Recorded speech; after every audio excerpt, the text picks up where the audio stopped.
Hi everybody, welcome back to Capricorn Radio. This is your host James, and I'm super excited about our returning guest, Mr. Nick Redfern. It's been a while since we spoke to Nick, but we do have a new book to talk about today, and I won't get too complacent with my returning guests. A little bit of bio on Nick. Nick Redfern works full-time as an author, lecturer and journalist. He writes about a wide range of unsolved mysteries, including Bigfoot, UFOs, the Loch Ness Monster, alien encounters, government conspiracies. He's got many books out there, including the zombie book co-written by Brad Steiger, Close Encounters of the Fatal Kind, and Monster Diary. He writes also regularly for CryptoMundo.com, the Mutual UFO Network Journal, and Mysterious Universe. He's also appeared on numerous television shows, including Fox News, History Channel's Ancient Aliens, Monster Quest, and UFO Hunters, VH1's Legend Hunters, National Geographic Channel's The Truth About UFOs, and Paranatural, BBC's Out of This World, MSNBC's Countdown, and Sci-Fi Channel's Proof Positive.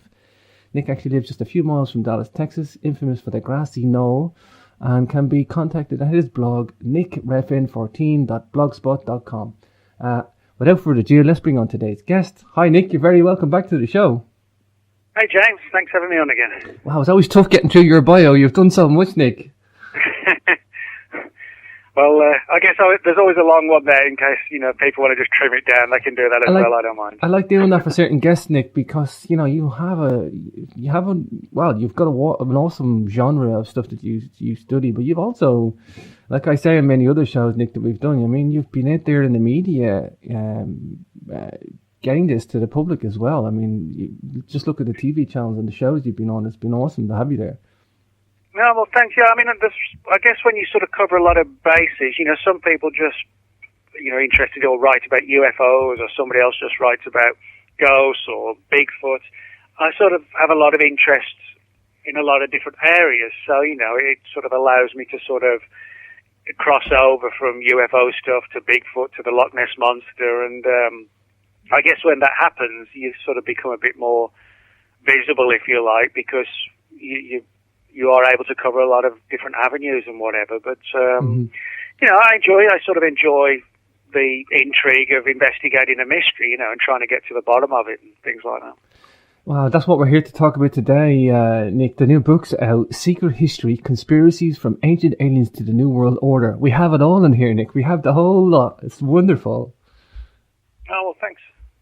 Yeah, it's basically like a 400-page book with 60 chapters on all different conspiracies and rewritings of history going back to sort of literally thousands of years ago to the present day. And unlike a lot of the books, which I mainly write on paranormal things like Bigfoot or the Loch Ness Monster and UFOs, this one has a lot of historical mysteries as well, like who was Jack the Ripper, did Hitler survive the Second World War, Kennedy assassination, the killing of John Lennon, things like this. So in other words, it's not just sort of paranormal conspiracies like Roswell or Area 51, although I cover them, but it's like a lot of down-to-earth conspiracies as well. Yeah, I'd call it like a really interesting compendium of, very selective, intriguing stories. It's like finely tuned mysteries, if you want, Nick.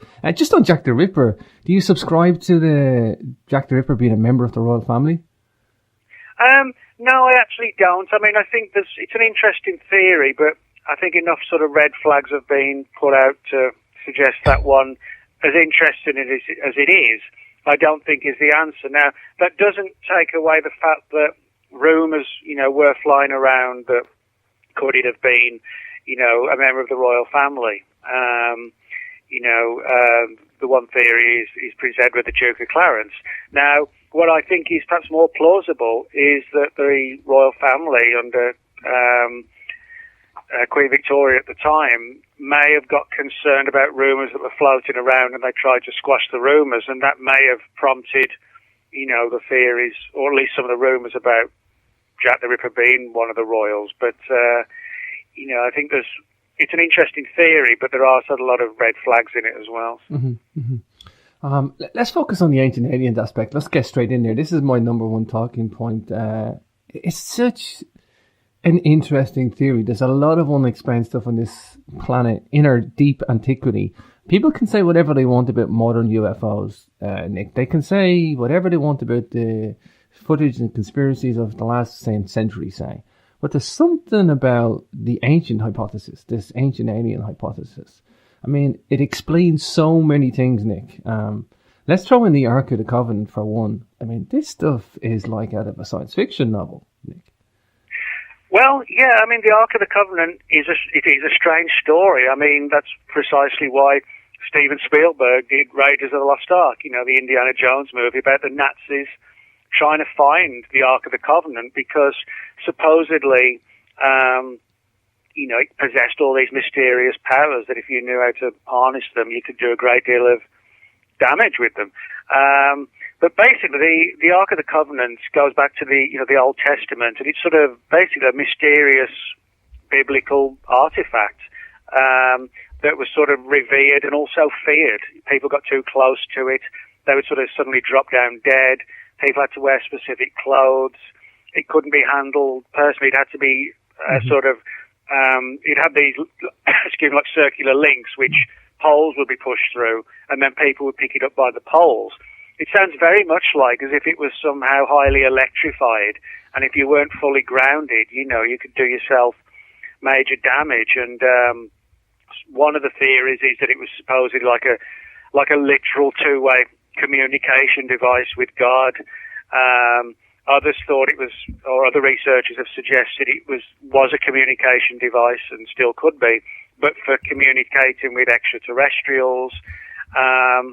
Then there were the theories about it being radioactive. That was it some sort of early, you know, somebody in the distant past, an ancient civilization had developed atomic power, and it was some sort of radioactive device. So, in other words, there are lots of different theories, but I mean, one of the most interesting things that a lot of people don't know about the Ark of the Covenant is that none other than Nikola Tesla, you know, brilliant alternative scientist, he was very interested in the Ark of the Covenant. Wow. And what he actually said, this is a direct quote from him, he said, Moses was undoubtedly a practical and skillful electrician far in advance of his time. The Bible describes precisely and minutely arrangements constituted a machine in which electricity was generated by friction of air against silk curtains and stored in a box constructed like a condenser. It's very plausible to assume that the sons of Aaron were killed by a high-tension discharge. So that's Nikola Tesla believing that this was some sort of highly electrified device, possibly a weapon, that, you know, if it was specifically targeted, it could kill people. And if you handled it recklessly, you know, it's like people who work in electrical sites, you know, they have to wear rubber boots to ground them, you know. So it could be something like that. If you weren't wearing the right things, you could die, and you could become a victim of, you know, severe electric shocks if the device was directed at you. Wow. That's what I love about your research, Nick. I'm coming from electrical and mechanical engineering background. I know about these suits. I've worked in major power generation. I totally clued in and accepting of that, of the Ark of the Covenant, that it was probably like maybe a supercapacitor or some sort of electrical discharge. But I'd never heard that about Tesla ever, and Tesla's an idol of mine. Oh, yeah. Yeah, he had some interesting thoughts about it. And, of course, the big question that this all sort of then leads into is, you know, if that is what the Ark of the Covenant was, who on earth, or off it, you know, back then, developed the technology? You know, was it something provided to us by ancient extraterrestrials, or could it possibly have been the creation of an ancient terrestrial race? You know, these theories about civilizations that may have come before ours. You know, there's talk of things like the Atlanteans and people like that. Maybe some of these old legends do have truths to them, and there were people who came before us who may have achieved a degree of, you know, the sort of technology that we have.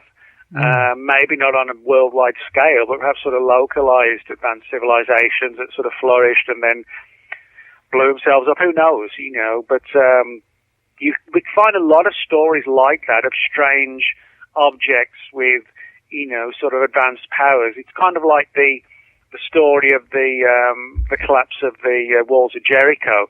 You know, the old legend is that they were brought down by trumpets, you know, the sound echoing and reverberating and bringing the walls down. But there's also a story about the Ark of the Covenant being directed at the walls as if it was giving off like an acoustic wave to blast the walls down.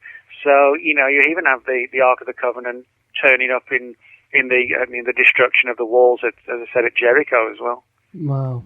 Fascinating stuff, Nick. I just watched, ironically enough, the movie Knowing last night with Nicolas Cage. Oh, yeah. And it has an Ezekiel's Wheel at the end of it, which, when you read the accounts of Ezekiel's Wheel, that movie doesn't sound too far off, with its graphics and stuff. That's an interesting movie because it sort of straddles a little bit where you see these sort of slightly ominous-looking men in black who save a large percentage of the world's children so they can start off on another world.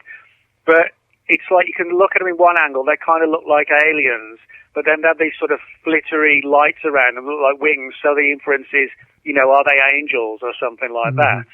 And, you can kind of look at it from both perspectives. It has like a sci-fi theme to it, but it also has a theme of like fate, destiny, and religion, and life after death, and civilization starting over, and it kind of ends. Well, I won't tell people the story if they haven't seen it, but the end is kind of like as you know, it's like a classical interpretation of a certain famous scene from the Bible, a famous story from the Bible. But I think that's a cool film because it has sort of an atmosphere of menace and intrigue, but also, sort of the idea of bigger, larger things that are going on around us that we don't necessarily see or understand, but their wheels are always spinning, that kind of thing. Let's talk about Ezekiel's Wheel. This just sounds like a UFO. It sounds like a very advanced UFO, Nick. Well, it does. I mean, this is one of the interesting things, but also the frustrating things about, the whole ancient aliens thing, is that it's so long ago that it's difficult to solve, to resolve things definitively. And of course, being so long ago, it's also hard to, come to a definitive conclusion which we can all agree on. But, I mean, there's no doubt that the story of Ezekiel's Wheel has become sort of a defining aspect of ancient alien lore, so to speak. Now, the story actually goes back, I mean, way back to like 626, 600 BC thereabouts. And Ezekiel was this. We don't know too much about Ezekiel, but the entire story basically comes from the book of Ezekiel, written by the author. And what we know about him is he was the son of a guy named Buzi, and he was born into a Jewish family, quite a rich one. And they lived in a place called Anathoth. And the story of Ezekiel's encounter, if you like, you really can sort of place it in a UFO context. I mean, again, to make a quick quote from it, he said, "And I looked, and behold, a whirlwind came out of the north, a great cloud and a fire unfolding itself, and a brightness was about it, and out of the mist thereof, as the colour of amber, out of the mist of the fire. Also out of the mist thereof came the likeness of 4 living creatures, and this was their appearance, had the likeness of a man." So, in other words, what it sounds like is some sort of flying craft coming through the sky, brightly lit, that lands before him out in the desert and has a crew of humanoids aboard. It's extremely easy. That's not me reinterpreting the Bible. That's the actual literal words. Mm-hmm. So, in other words, it is very easy to put a spin on it that it's, an advanced vehicle. And he talks about wings being present and them having 4 faces, which some researchers have suggested may have been something along the lines of like a space helmet with, the visor at the front, possibly, I guess almost like a radio device on the side of the helmet or something like that, mm-hmm. which would give the impression of, something like 4 faces from different angles. And he talks about wheels turning and things like this, and it kind of does, create an image, almost in some respects, the whirlwind and the fire and the wheels turning. It makes it almost sound like a helicopter type device as well. There are a few things like that. When he talks about the whirlwind, you can imagine it almost sounds like what you would see in the desert, whipping up all the dust and the storm and brightly lit with lights. And what's ironic is that the reason why the story of Ezekiel came to the fore, so to speak, and become so well known was because back in the 60s, a man named Joseph Blumrich looked into the story. And Blumrich was actually a contractor for NASA, did a lot of highly advanced work for them on like the lunar lander and things like that. And he ironically looked into the story of Ezekiel because he'd heard, the stories about people interpreting it as extraterrestrial. And he thought, well, this is just nonsense. And when he read the book carefully, the book of Ezekiel carefully, he actually totally swung round to the idea that, wow, this does sound like, ironically, the technology that he was working on with NASA on the lunar lander, the idea of some sort of advanced vehicle. And he wrote a book ultimately in the early 70s called The Spaceships of Ezekiel, which is without doubt sort of the definitive guide to the extraterrestrial angle for Ezekiel's wheel. Amazing stuff, Nick. Here's the thing for me.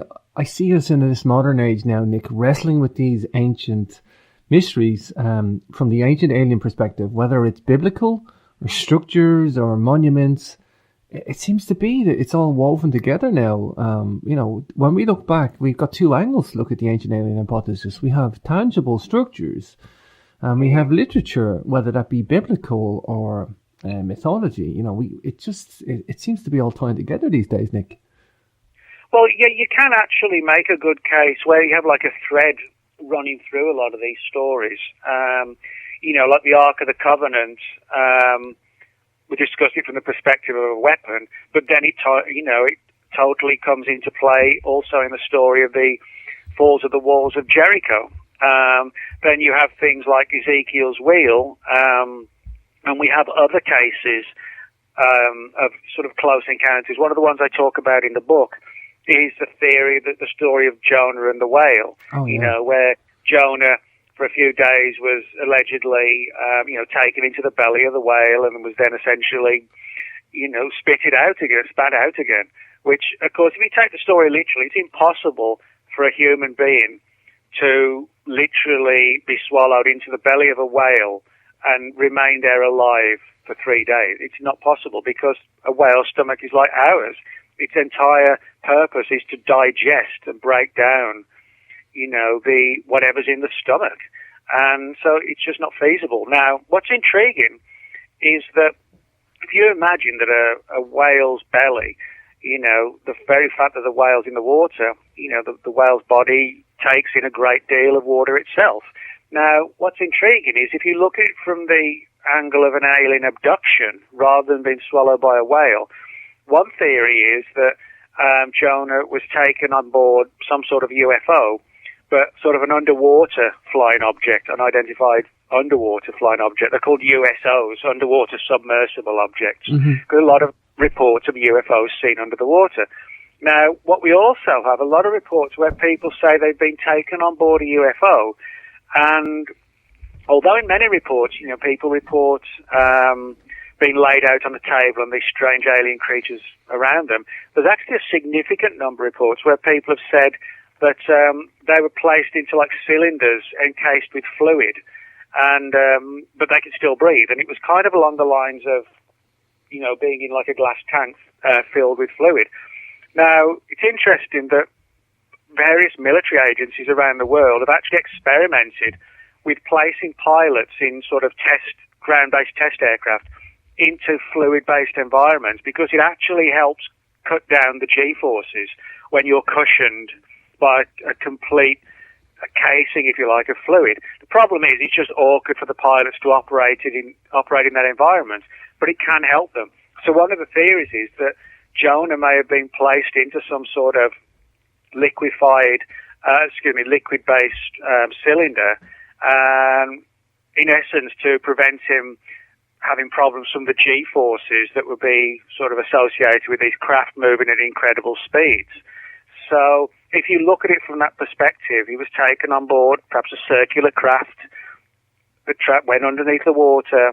He was inside some sort of liquid cylinder, you can, again, with the Ark of the Covenant and Ezekiel's Wheel, you can put sort of an alien theme on that story as well. Mm-hmm. And it wouldn't be because the people of those eras were lying or trying to deliberately put more of a religious spin on it. They just would not necessarily have been conversant with advanced technology, and they would have, by default, interpreted it as a religious event rather than a technological event. Mm-hmm. Mm-hmm. Wow.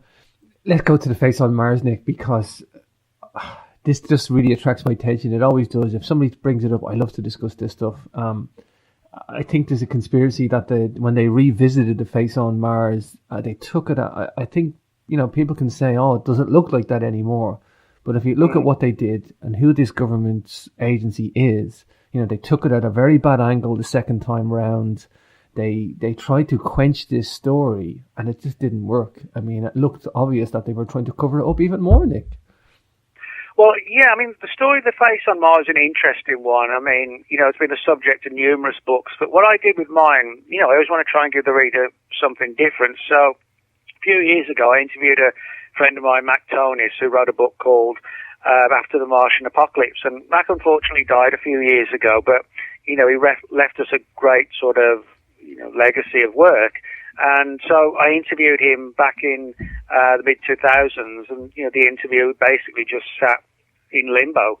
But he had some really interesting theories and observations on the face on Mars, which, for people who aren't fully aware of it, it was actually discovered on July the 25th, 1976.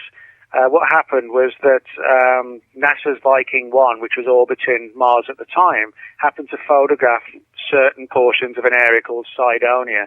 And Cydonia is an area of Mars where this huge face-like structure is found. And not too far away from it, there are what look like pyramid-type structures as well.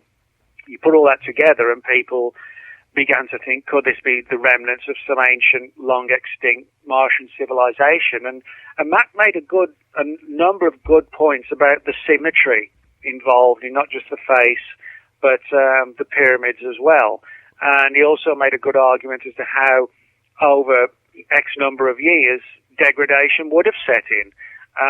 But yeah, it is intriguing that the original photographs look really clear and very face-like, and then the latter-day ones don't. But I don't. For me, it's certainly not a dead story, and there's no doubt that attempts have been made to sort of play down the importance of it. And I think all of this leads into a lot of the pictures we're getting in the last couple of years coming back from Mars with the latest lander. A lot of weird, not something the size of the face on Mars, but weirder, smaller anomalies on Mars, And so my view is that maybe Mars actually isn't the completely dead planet we think it is. I mean, who knows? There could be deep caverns and caves. Who knows what's living down there?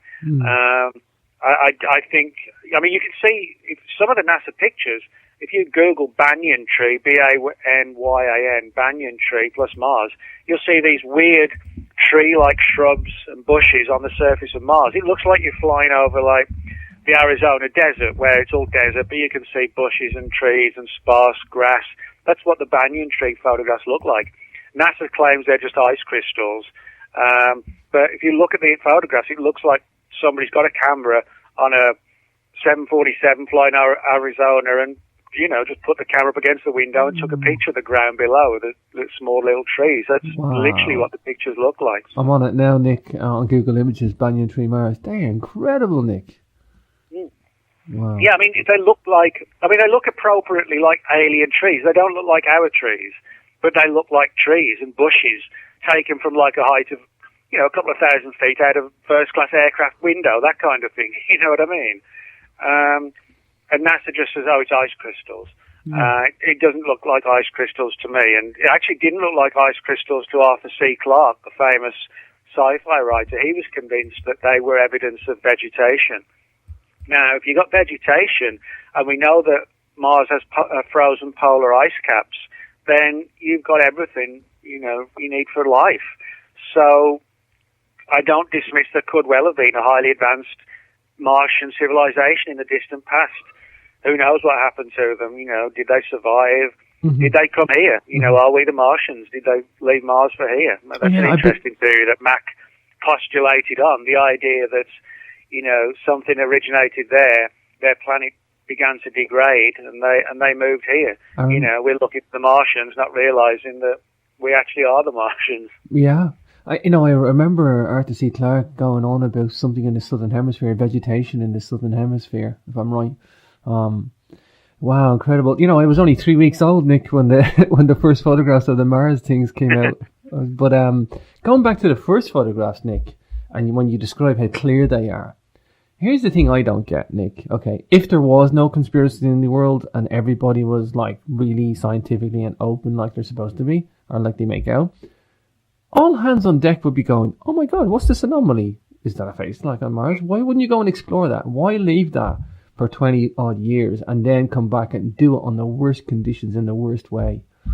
Well, yeah, I mean, those are all very good points, and that's what's raised suspicions. And certainly Mac made a very good point. A lot of people don't necessarily think to bring up, and he wondered if this might have had something to do with the whole issue of a conspiracy. And he raised the question, you know, why does the face look so human?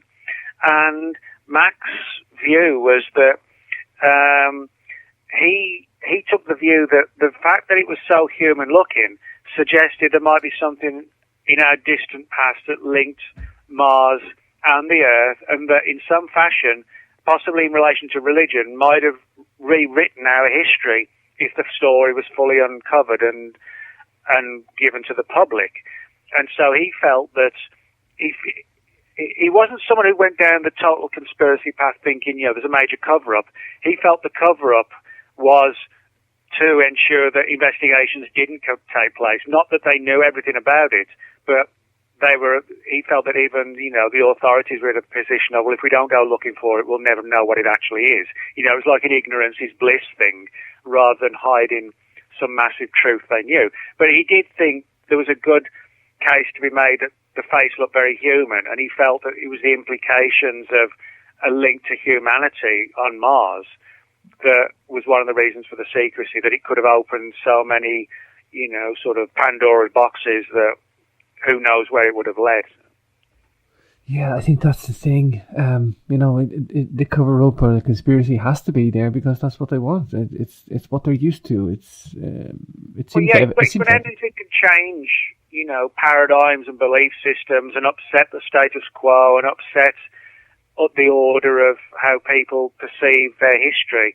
You know, to actually have somebody like a president, prime minister, stand up and say, you know, we've sent a probe to Mars and we've been able to get closer to the face, and yes, it is carved and it looks very human, then inevitably questions are going to be asked, why do they look human? Does that mean we're related to whatever the people were that built them? And then you would have the devout religious people saying, well, God created life in his image on Earth, so how could there be human-looking life on Mars? So then people would call for a rewriting of sacred books, and it would just spiral and spiral.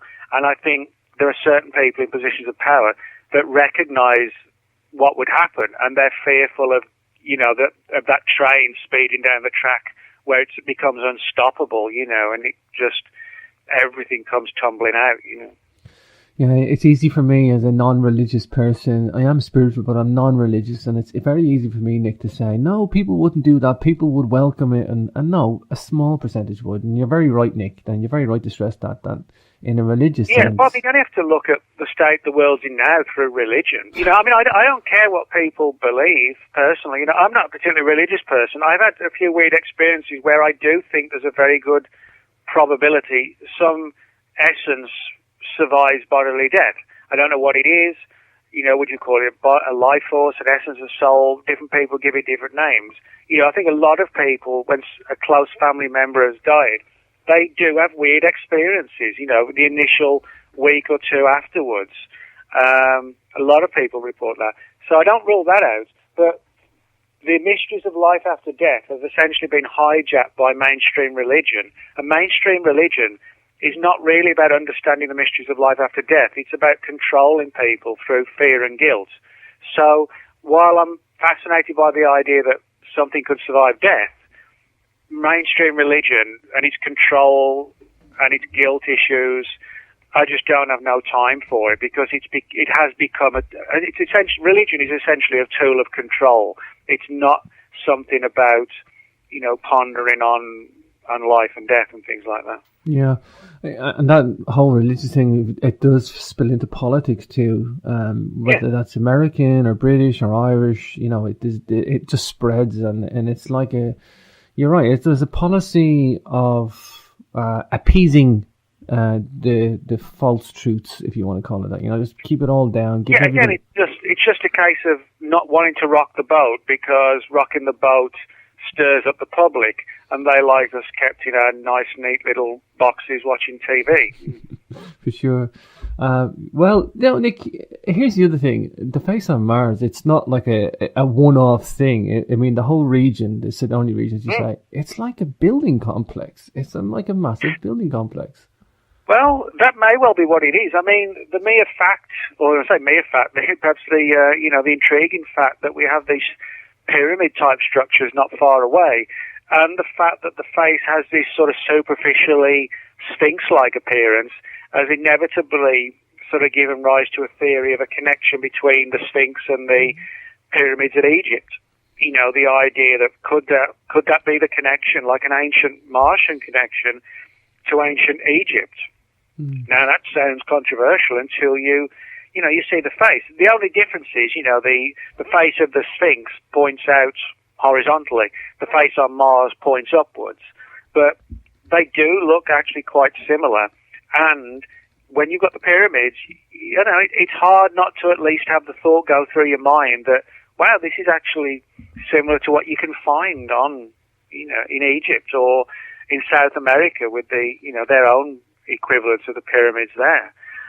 Different type of pyramids in construction, but pyramids all the same. And so, again, if there is a connection, what would that say about our history as a species? Well, one thing it would say is that we've got history completely wrong. And Max speculated on that, the idea of an ancient Martian connection to an ancient Egyptian connection.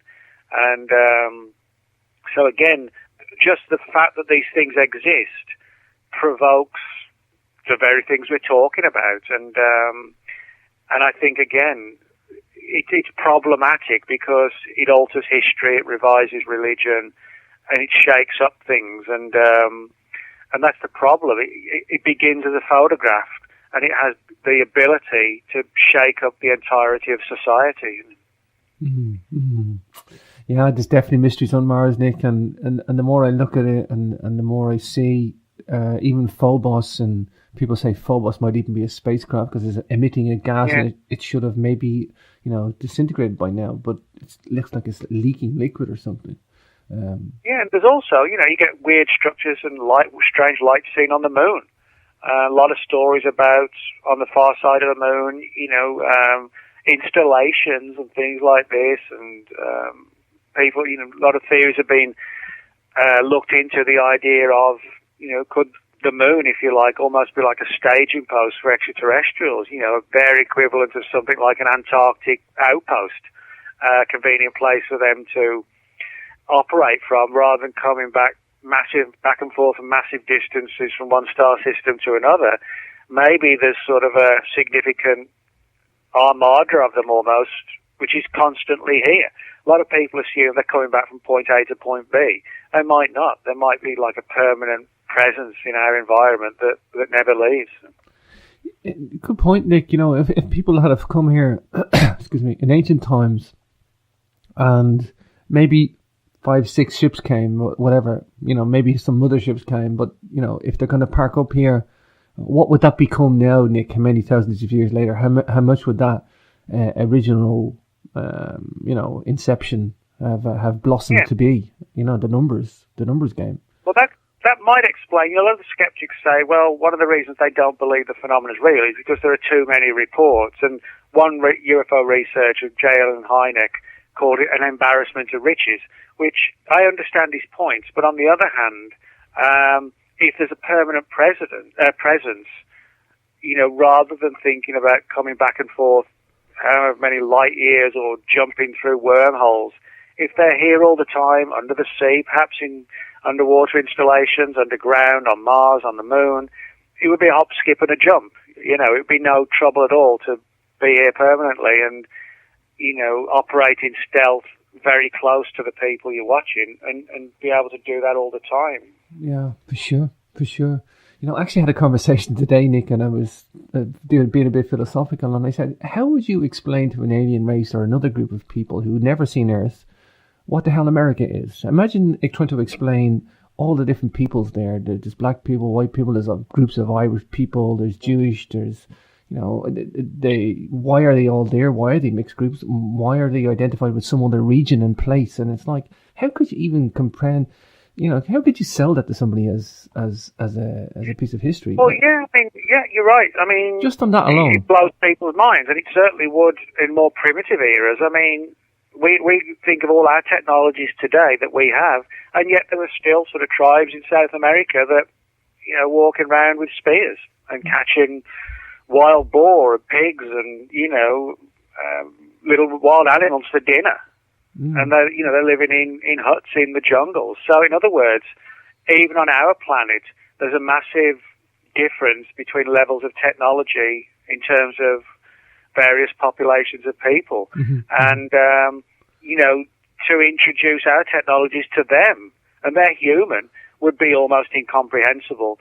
So the idea of us suddenly being exposed to something that's extraterrestrial, I think it could be so sort of mind-blowing and, you know, creating like what's called culture shock, that's possibly one of the reasons for the secrecy, that, you know, to what extent would we actually survive the shock of not just meeting aliens, but meeting aliens that are almost incomprehensible and so powerful to be almost to be like gods, you know. Yeah, I always say to people, life is a convoluted story. Well, no matter what you look at, whether you want to look at science or the earth or anything else, it's a convoluted story. Don't look for a simple answer. You know? Well, it's like you know, that applies to every aspect of your life, you know. There's nothing, life's never simple, unfortunately. No. Nick, I have to talk about the Anunnaki. This is a major component of any ancient alien theory. Where are we at with the theory today, and where are we at it with as it's being developed? On the Anunnaki? Yeah. Yeah, well, the Anunnaki, you know, I mean, it's an interesting scenario because there are a lot of different theories as to who the Anunnaki were or are. Now, the Anunnaki, the actual word, it translates as those who from the heavens came to earth. And the sort of the leading god of the Anunnaki was Anu. And there was sort of like family tiers, sons, and other levels of power and things like this. And on the one hand, they're presented as sort of Mesopotamian gods or sort of supernatural or powerful entities from the heavens.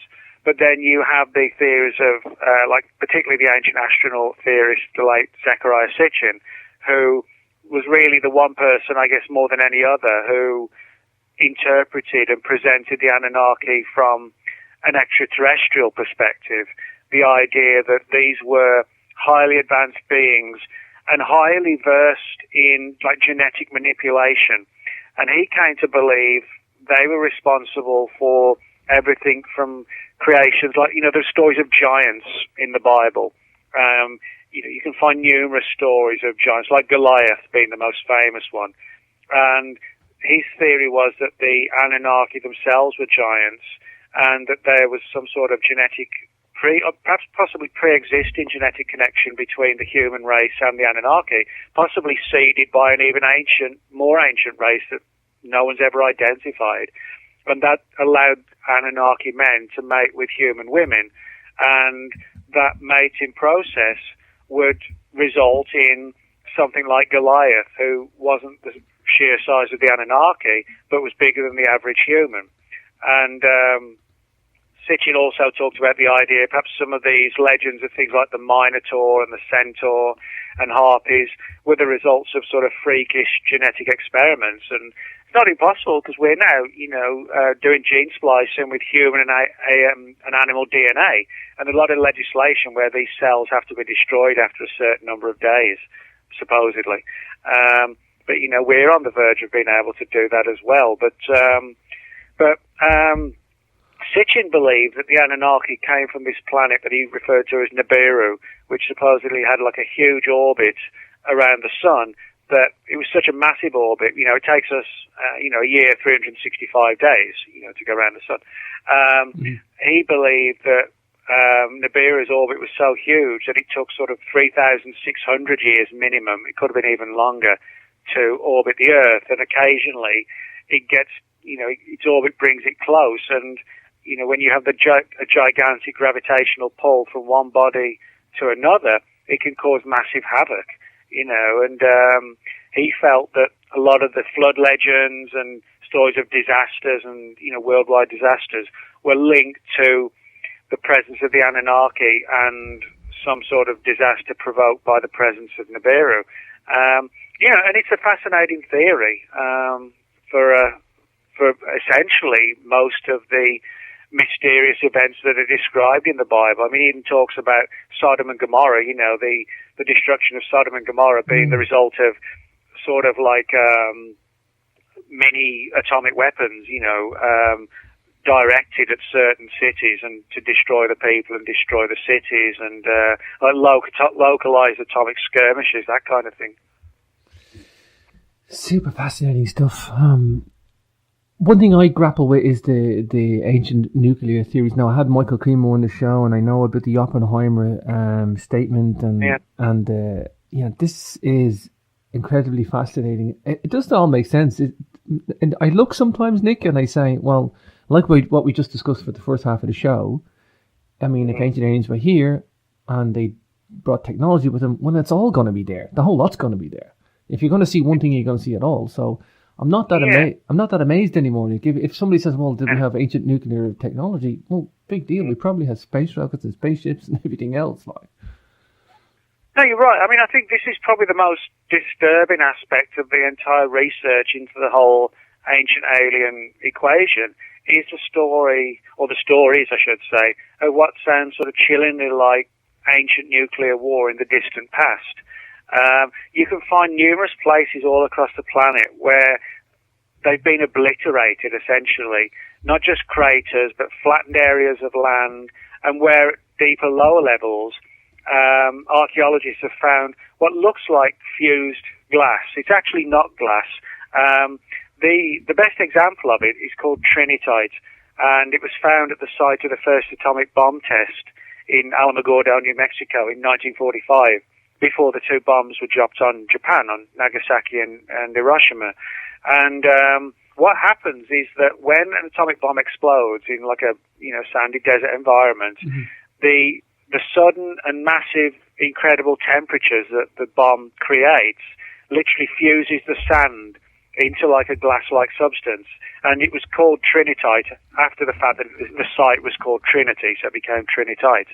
And substances very, very similar to trinitite have been found at very low levels in, for example, like parts of India, Pakistan, Iran, Israel, and in associating with nearby craters, and which have been relegated to, well, it must have been a comet or it must have been a meteorite, that kind of thing. But I would think, for me at least, one of the most fascinating stories comes collectively from two ancient Indian texts, the Ramayana and the Mahabharata, which talk about what sounds almost disturbingly like a nuclear confrontation between two opposing forces. It talks about, for example, I'll just quote one section, and you'll see what I mean about it sounding like, an atomic weapon. It was a single projectile. This is the English translation. It was a single projectile charged with all the power of the universe, an incandescent column of smoke and flame as bright as 1,000 suns rose in all its splendor. It was an unknown weapon, an iron thunderbolt, a gigantic messenger of death, which reduced to ashes the entire race of the Brishnis and the Andakas. The corpses were burned, hair and nails fell out, all the birds turned white. After a few hours, foodstuffs were infected. To escape the fire, the soldiers threw themselves in streams to wash themselves and their equipment. Now, collectively, that sounds like atomic bombs being targeted at cities, this huge incandescent flash sounds like the flash of the bomb. The people dying sounds like radiation poisoning, and some knowledge of it to where, they deliberately threw themselves in bodies of water. The idea of trying to, get rid of any radiation on their clothing and that kind of thing that's going to seep into their body. Mm-hmm. And bear in mind, a conservative estimate is that this was written 6,000 years ago. There's a lot of evidence it could actually have been based on an even older series of texts going back tens of thousand years. The idea that there could have been people like us who destroyed themselves. Now, I think if they had sort of a worldwide civilization like we do, a massive worldwide civilization, we'd see more evidence of it having survived. I think more likely is that certain portions of the world 30, 40,000 years ago, perhaps there were places like in India and South America and the Middle East where somebody incredibly, as incredible as it sounds, may have developed atomic weapons and destroyed themselves at a localized small level. At the same time, when in Europe, there were Cro-Magnons and Neanderthals still running around. So in other words, I don't think it was, where they had a civilization worldwide with airports and 747s and TVs and computers and cars and massive roads. But they could have harnessed the power of the atom and had a very different civilization, but in some ways as advanced, in certain areas and wiped themselves out. But yeah, I mean, you can find a lot of stories throughout, particularly South America and more so the Middle East and India and Pakistan around there, of what really does sound like, an ancient atomic attack. Mind-bending, Nick, mind-bending. Nick, I want to take a moment, and I do want to save some time for conspiracies. I know I focus a lot on the alien stuff today. I do want to save some time for conspiracies as well. Before we do, Nick, take a moment, please give out your website, where we can get the copy of the book, and tell us about your upcoming conference too, the Paradigm Symposium as well. Okay, yeah. Well, the book's called Secret History. You can get it on Amazon, or most major bookstores can order it if they don't have it in stock. It's published by a company called Visible Ink Press, and it's 400 pages, 60 chapters on conspiracies going back thousands of years to the present, and people can contact me at my blog, Nick Redfern, World of Whatever. Just Google Nick Redfern, World of Whatever, you'll find it. Or people can look me up at Facebook as well. Sure. And October for the Paradigm Symposium, is that correct? Yep. First weekend in October, the Paradigm Symposium in Minneapolis. And that's always a good conference. I've spoken at every one of those. And it's like a Thursday right through till Monday conference, dozens of speakers on all sorts of different subjects, UFOs, ancient mysteries, archaeological mysteries, paranormal. And that's what I like about that conference, because, it's not 4 days of just Roswell or just alien abductions. Sure. You can have one lecture on this and then a totally different one the next time. So, it sort of really captures people's attention because there's such a wide range of topics covered, and it's a good social event as well. Everybody sort of hangs out together, and that's always a good thing I think about a conference. It's not just what you learn, but you make friends, and it's a good relaxed atmosphere to share information and cases and stories, and that which is what I think a conference should be. So that's the Paradigm Symposium. First weekend in October. Yeah, it's like a mystery think tank, Nick. Yeah, exactly. Yeah. I actually tried to play the Oppenheimer clip before on a show, but I got picked up on it. There was a copyright on it because somebody used it as a music track, but I won't play it today. But it is worth listening if anybody's out there, just to listen to Oppenheimer's comments when the first nuclear bomb went off, because it's like the Indian epics. He just got spooked himself, Nick. He really did just. Oh, he did. Yeah, I mean, Robert Oppenheimer. He was the brains behind the atomic bomb, but he came to basically regret developing it. He almost turned into like a real life Dr. Frankenstein. Dr. Frankenstein created the monster and it all went wrong. Oppenheimer created the atomic bomb and wished he'd never done it. Now, there are a lot of intriguing stories about Oppenheimer not just regretting that he developed the atomic bomb, but him having suspicions that it wasn't, the first time that the human race had developed the atomic bomb.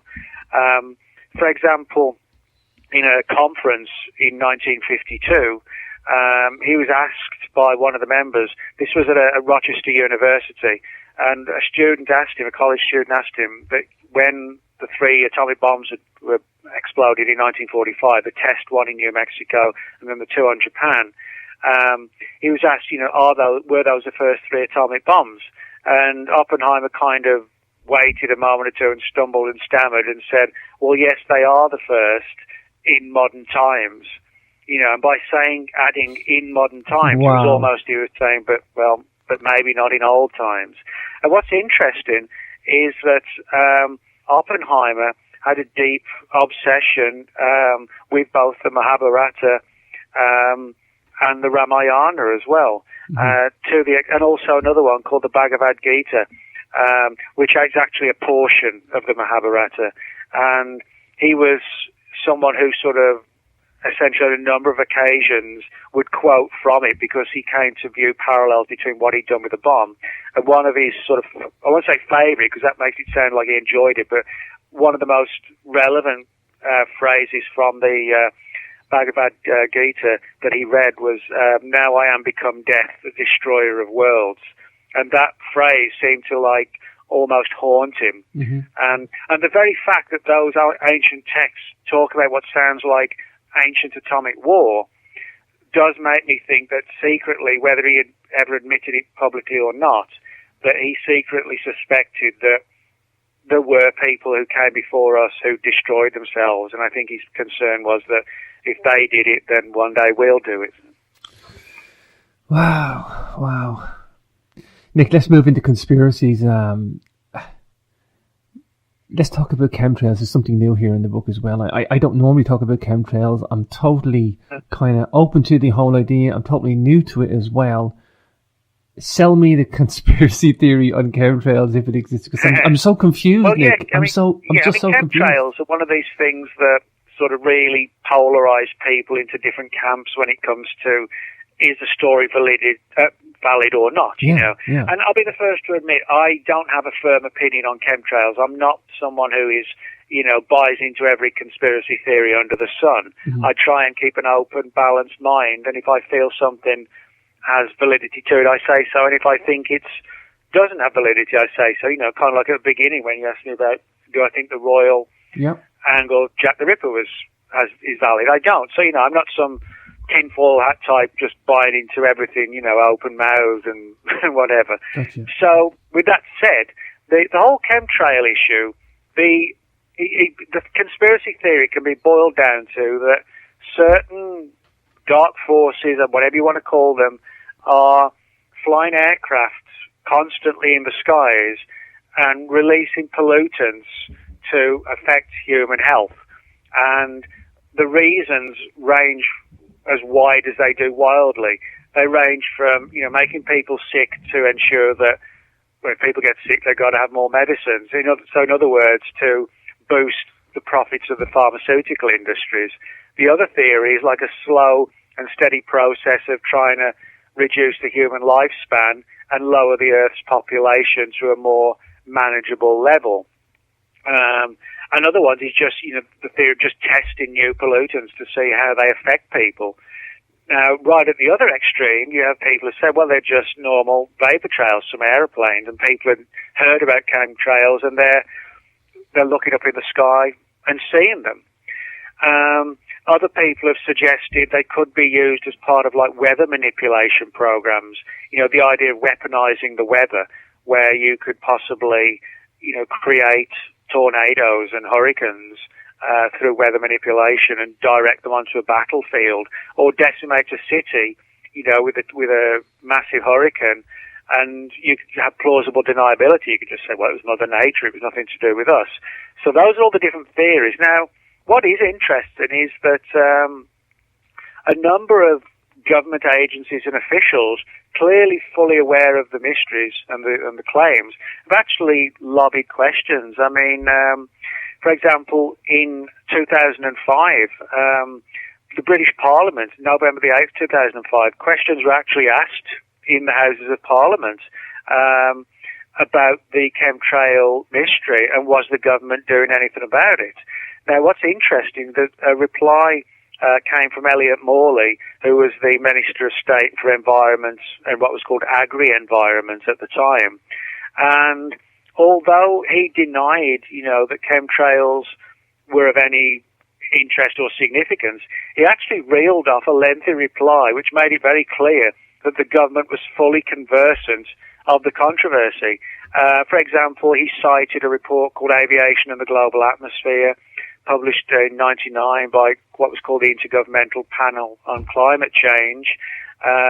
He also referenced something called Project Trade-Off, a European Union project that had looked into it, and also gave a detailed explanation of what, the down-to-earth non-conspiratorial theory for chemtrails. So in other words, Elliot Morley was fully aware of all the claims, and we find that in Canada as well, that questions were petitioned of the Canadian government, and they denied it, but they denied it by presenting reams of material that clearly made it obvious they knew all the claims and the conspiracy theories under the sun. So you can either suggest they carefully looked into it to provide an answer, or they were fully primed on it because they knew exactly what was going on and chose to present it as fiction, So, but there's no doubt that there's an entire undercurrent, if you like, within conspiracy circles where they just focus on chemtrails. There's an entire field that just does that and nothing else, really. Sure.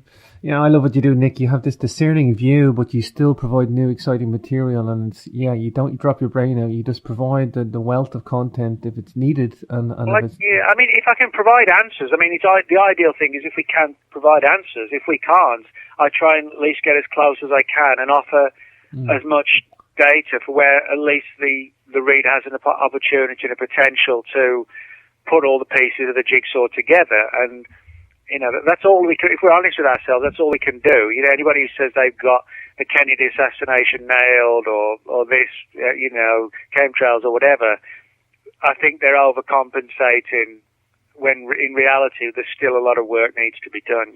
Yeah. I couldn't possibly get through everything anyway, Nick. There's so much in this book. One I want to focus on, Walt Disney and the CIA. I've heard lots of stuff about Walt Disney and clandestine activity.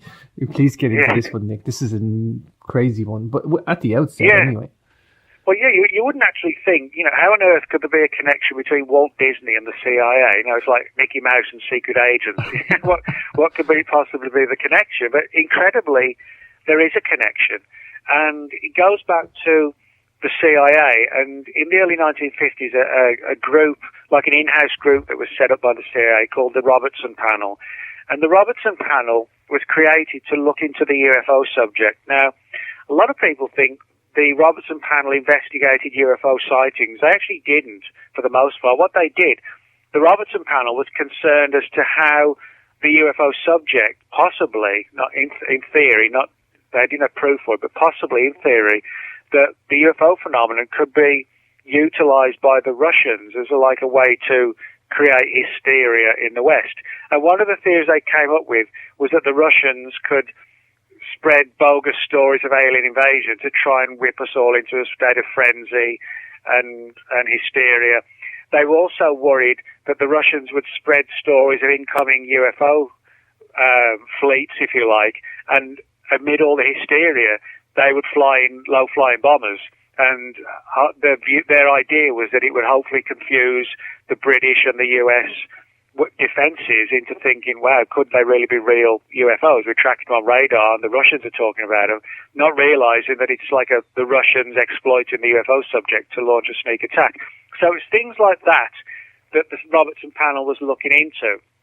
And one of the things they decided was that to prevent that happening, they needed to educate, or you could say indoctrinate, the US public on UFOs and try and demystify the intrigue and wonder that surrounded them. In other words, it was a case of creating propaganda to say, oh, don't worry about UFOs, there's nothing to it. Mm-hmm. And one of the ideas they had, and this is actually reflected officially in the Robertson Panel files, was to approach the Walt Disney Corporation and have Walt Disney create documentaries, cartoon documentaries, that would assure people that UFOs are nonsense and that they weren't coming here and everything's cool. And if you think you've seen a UFO, it's either a weather balloon or it was a high-flying aircraft or it was a comet or a meteorite, the usual stuff. And the plan was literally to use Walt Disney, the corporation, to indoctrinate the US public on UFOs. Now, it actually didn't happen, but behind the scenes, there was a great deal of back and forth with the sort of surreal situation of CIA agents visiting the Walt Disney Corporation headquarters and sitting down with the key players in the corporation, saying, hey, would you be interested in doing a cartoon or a series of cartoons and productions which will try and convince people UFOs don't exist? Sort of very, very odd, almost surreal situation. Fascinating, Nick, fascinating. Wow. Let's talk about Bin Laden's body, because this one, Nick, for me, Bin Laden's body not actually turning up when they were supposed to have grabbed him. I mean, this was like the biggest one thing they should have done was kept the body for the public. Look what they did with Saddam Hussein, for example. They put him on display like an ornament to show the world they got him. And then what? Well, yeah, I mean, Bin Laden. Bin Laden's body is certainly one of the most recent of the world's biggest conspiracies, I guess. Now, the story we have is that the killing of Osama bin Laden occurred in May 2011, and the official story is that the body was riddled with bullets, and because of the religious traditions that he had, the body had to be essentially, taken care of within a specific number of hours. So it was buried at sea and tossed overboard. Now, I think, what surprised a lot of people, and even surprised the mainstream media, was not so much the story, but the absolute 100% lack of any solid proof in support of the theory. It was literally all take it on our word, because that's all you're getting. It's amazing. There were no photographs, no documents, no film footage. It was just a case of, this is what we did, he's gone, it's over, we've got rid of the body. And even the mainstream media used the Freedom of Information Act to try and get the photographs that were referenced. And the argument was made that, photographs of a dead body are not subject to Freedom of Information restrictions, and also within Freedom of Information, there's legislation which allows journalists to argue that data should be released because it's in the public and the media's interest. It's a way of allowing the public to play a role, the media to play a role in determining, what the government lets us see. But it was just a blanket no, we're not going to release any documents, we're not going to release any photographs, you just have to accept that version of events. Now, of course, a lot of people did accept that version of events, but equally, a lot of people didn't. And inevitably, it's no surprise, regardless of whether it really did go ahead like it was said or it didn't. No one, I think, should be surprised when there was an entire 100% lack of anything to support the story. And that's what got so many people concerned and confused and angry that, have we been told the truth? And this provoked a lot of other weird and controversial stories. The idea that Bin Laden had actually been killed years earlier, and the stories that he was still alive had been kept in circulation to allow justification for the, invasion of Afghanistan to go ahead. Mm-hmm. Then you had other theories that people claimed that his body was in cold storage for years and was wheeled out essentially around the time of the alleged assassination, and pictures were taken then of the sort of freshly defrosted corpse almost. So you had a lot of strange stories like that develop from what began as like a smaller conspiracy, sort of very quickly sort of spiraled out of control almost. Mm. The mystery of MH370, the famous plane that has vanished. Nick, the escalation of this into a conspiracy was nearly overnight. I'd never seen a conspiracy develop so fast on Nick. Yeah, well, this one's actually the last one in the book, and the book, I'm actually getting the book sort of really up to date because I actually was able to add this story to the last part of the book. It's the last chapter of the book, so it goes pretty much right up to March 2014 when the crash happened just over a year ago. Yeah. And I think one of the main reasons why the crash of MH370 provoked the development of so many conspiracy theories so quickly was the fact that a huge aircraft, a Boeing 777, crashed or was landed somewhere covertly or vanished, and a plane of that size, the size of a 777, no one could find it, and no one still has been able to find it. And I think that was the big thing. It was like in our world today, with all our technologies and satellites orbiting the Earth and high-power cameras, we cannot find a 777 anywhere. And, people have said, well, it ditched in the ocean, which it could have done. But, we know from the initial movements before it vanished that there were some suspicious sudden alterations, in terms of the flight. Mm-hmm. Was it due to weather, as some people said? We don't know. But, there were countless other theories. For example, the fact that more than 50% of the passengers were Chinese, this gave rise to a theory that the aircraft was flown to China's Taklamakan Desert, and the idea being that the aircraft was actually known by Malayan officials to have been flown somewhere on the Chinese border or to the desert areas. There was also a very strange theory that was never really too deeply expanded upon, but it was one that circulated from a guy named Tom Phillips, and basically he talked about the research of a man named Mike Adams, a conspiracy researcher, mm-hmm. who believed that there was, as it was called, some entirely new, mysterious and powerful force above the plane. And in other words, it was some sort of advanced technology was being carried aboard the plane. Somebody else knew about it, and they were determined to get their hands on it and essentially kidnap the entire plane crew and passengers and took them to wherever they could get their hands on whatever this technology was. So, there are a lot of very strange theories have developed. There are also theories developed. Was it possible that the plane had been landed on an island, possibly the Andaman Islands, or Diego Garcia?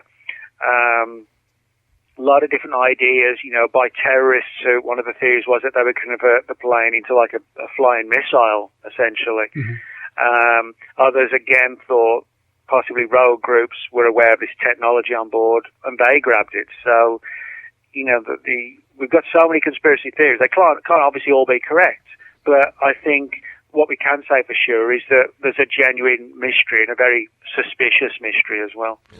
I recently heard a couple of weeks ago, Nick, that the latest thing to explain why there's no wreckage in the water is that the pilot got into trouble and he did a perfect nosedive 90 degrees to the water so that he didn't destroy the plane and kept it intact. Well, yeah, a plane hitting the water at that speed, it would break up. It would, wouldn't it? A lot of planes, when they do hit the water, the wings do usually come off and, it's not always shattered like when it slams into the ground, and goes into 40 feet of soil. So that's not impossible. But, when you look at the sheer extent that particularly the Australians went to, scouring thousands and thousands of miles, and not even a scrap turned up. And, of course, one of the things that very often happens, even if the plane sinks, is that wreckage comes to the surface. Unfortunately, it's a bit grisly, but when planes crash at sea, one of the reasons why they're often found is because the bodies start floating to the top again, all bloated and decomposing. That's how often the plane's found, not because the plane's seen, but wreckage and the bodies associated with the plane are seen on the surface. And so, but we're not even getting any of that with MH370. It's just every scrap of everything is just missing. Have you seen an increase, or do you see the increase, Nick, in the conspiracies that are coming out? Oh, yeah, I mean, there's no doubt about that, because I think a lot of it is just the way the world's going.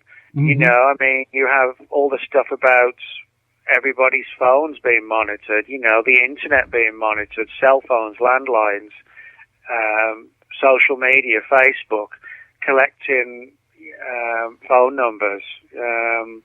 That's an entire thing all on its own. Then you've got the idea of how, you know, smartphones, iPhones, and now essentially, you know, they've replaced the nightmare that people used to have about we're all going to be microchipped. Well, for all intents and purposes, we are microchipped, because your every movement can be tracked. You know, where you are in your car at any given moment, or at an airport.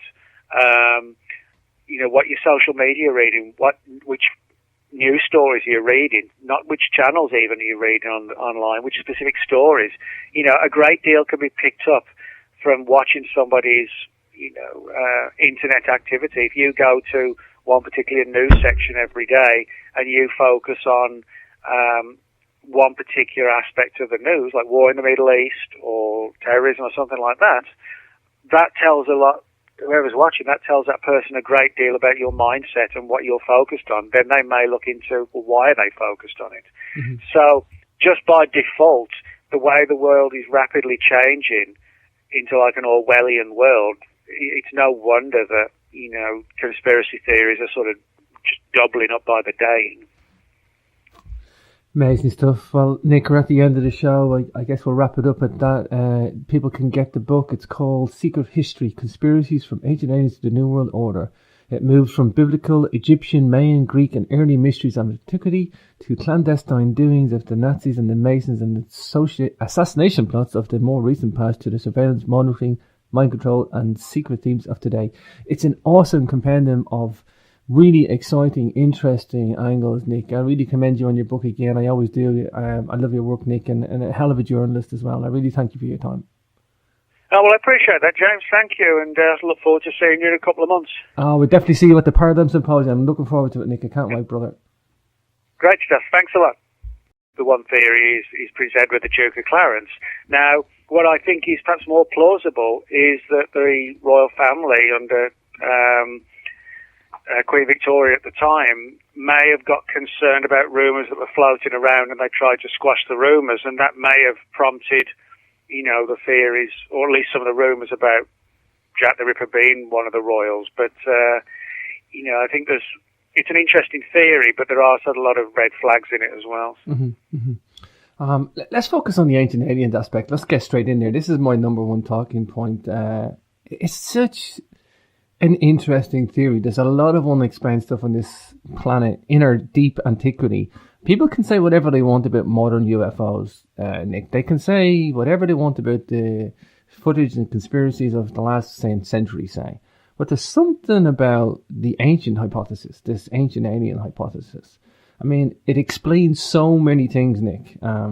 Let's throw in the Ark of the Covenant for one. I mean, this stuff is like out of a science fiction novel, Nick.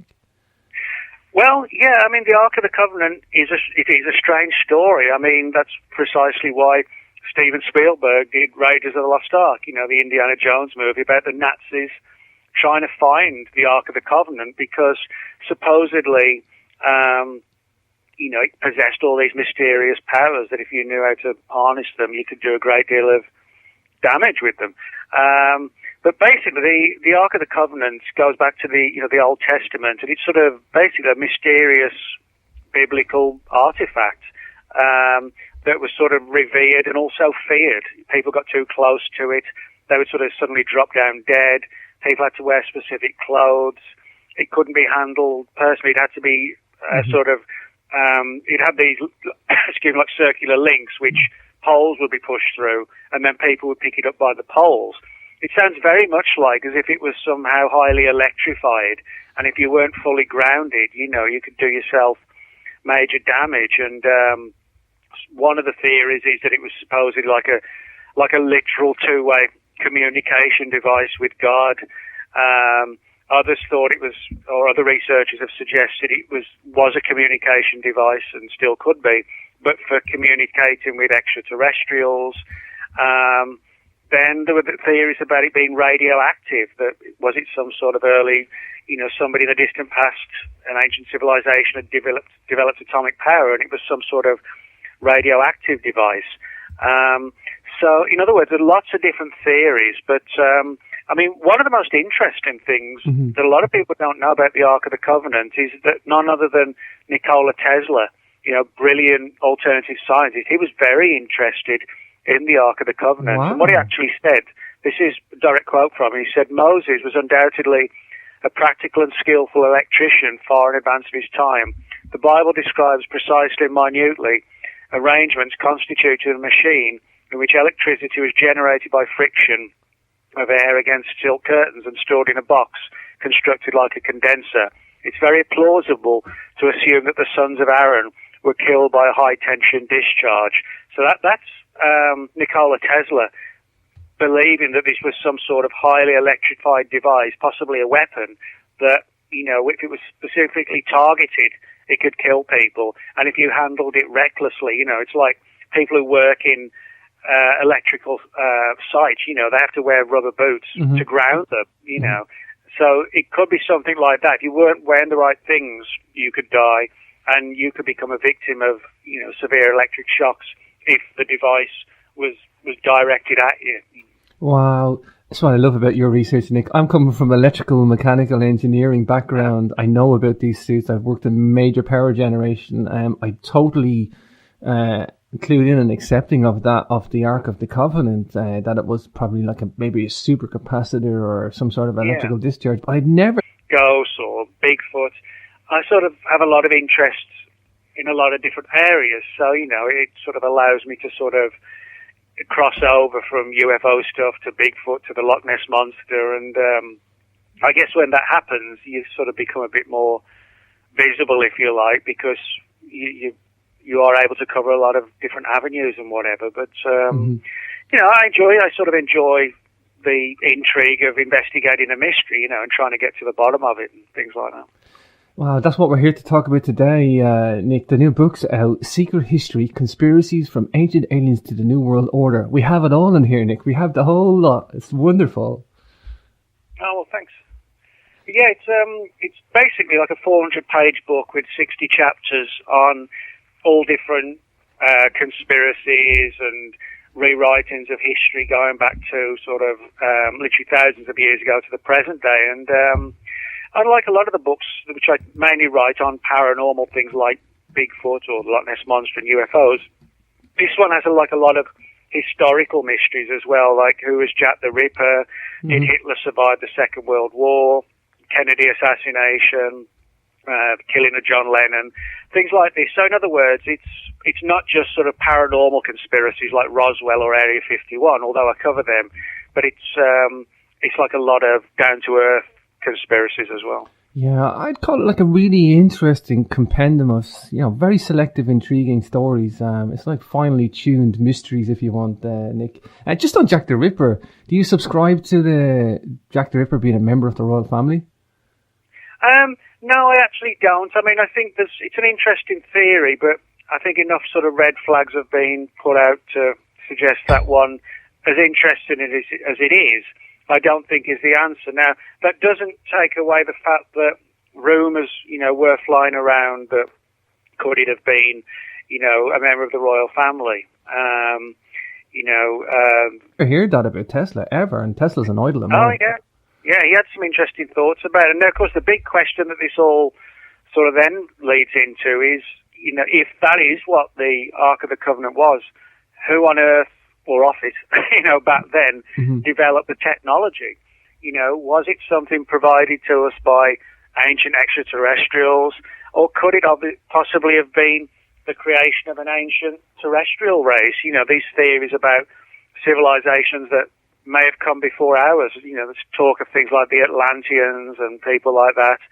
Maybe some of these old legends do have truths to them, and there were people who came before us who may have achieved a degree of, the sort of technology that we have. Maybe not on a worldwide scale, but perhaps sort of localized advanced civilizations that sort of flourished and then blew themselves up. Who knows, But we find a lot of stories like that of strange objects with, sort of advanced powers. It's kind of like the story of the collapse of the walls of Jericho. The old legend is that they were brought down by trumpets, the sound echoing and reverberating and bringing the walls down. Mm-hmm. But there's also a story about the Ark of the Covenant being directed at the walls as if it was giving off like an acoustic wave to blast the walls down. So, you even have the Ark of the Covenant turning up in the destruction of the walls, as I said, at Jericho as well. Wow.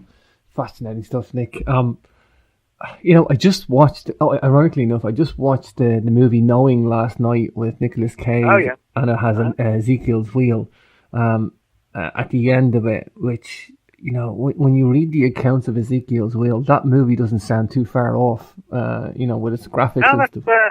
That's an interesting movie because it sort of straddles a little bit where you see these sort of slightly ominous-looking men in black who save, a large percentage of the world's.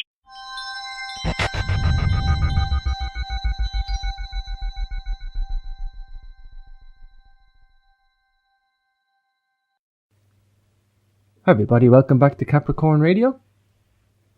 This is your host James, and I'm super excited about our returning guest, Mr. Nick Redfern. It's been a while since we spoke to Nick, but we do have a new book to talk about today, and I won't get too complacent with my returning guests. A little bit of bio on Nick. Nick Redfern works full-time as an author, lecturer and journalist.